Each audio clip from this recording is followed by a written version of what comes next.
Ladies and gentlemen, welcome back to the channel, and today we have a short news update video regarding the Microsoft acquisition of Activision Blizzard. European Union regulators have approved Microsoft's proposed $69 billion acquisition of Activision Blizzard, and this is coming off the heels of the United Kingdom's CMA trying to block the deal. Some countries are for the deal, other countries are against the deal. There are tons of regulatory committees all around the world, and they're all discussing whether or not Microsoft taking over Activision Blizzard would be good for competition, or if Microsoft would become a monopoly. Obviously, places like Sony and Google are very against it, but they're not countries, right? So China has also thrown their hat in the ring on this. They became the 37th country to approve the deal. So we have places like China, the EU, Japan, Saudi Arabia, Serbia, South Africa, and a whole bunch more. I have a list in front of me. I don't just have all that memorized, but they're all saying that the deal is fine and that they approve it going through.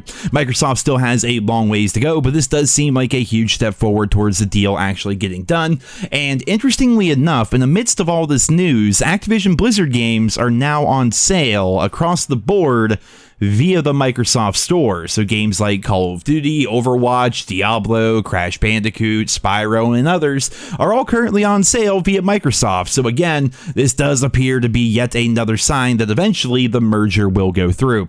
I've talked about this in a couple of my videos. I'm personally for the merger as well. Even as somebody who plays on PC, I'm not part of the stupid console war that's been going on for like 20 years. I don't give a shit, man. I own both consoles. The thing for me, what won me over, is Phil Spencer of Microsoft talking about how once the deal goes through and once they eventually go through their contract with Sony, eventually there's going to be no more exclusivity within the Call of Duty franchise. It's going to have complete same-day content and feature parity, and that's all I've ever wanted, man. I'm so tired of exclusivity in the COD franchise.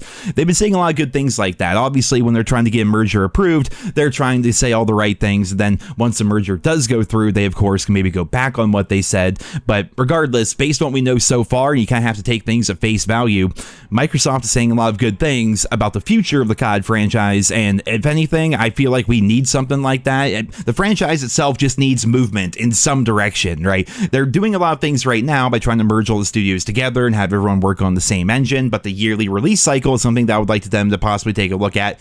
Player progression, changing up how monetization works. There's a lot of things I would like to see changed about the COD franchise, and Microsoft is likely not going to make all the right moves. They're not just going to save COD overnight, but it sounds like they're going to take some steps in the right direction, which is more that can be said about what Activision Blizzard's been doing over the course of the past couple of years. It just seems like having new people at the helm of Activision Blizzard could help, because what we have currently is just not working for many players out there, myself included. So those are my thoughts on the merger. As always, I'll do my best to try to keep you guys posted as we learn more and as this story develops. But yeah, lots of Activision Blizzard games currently on sale via the Microsoft Store. 37 countries so far have approved the deal, and we're going to have to wait and see how things are going to play out. But ladies and gentlemen, that's all for this video here today. I hope you enjoyed it. Leave your thoughts and feedback down there in the comments, and I hope you guys all have a wonderful day.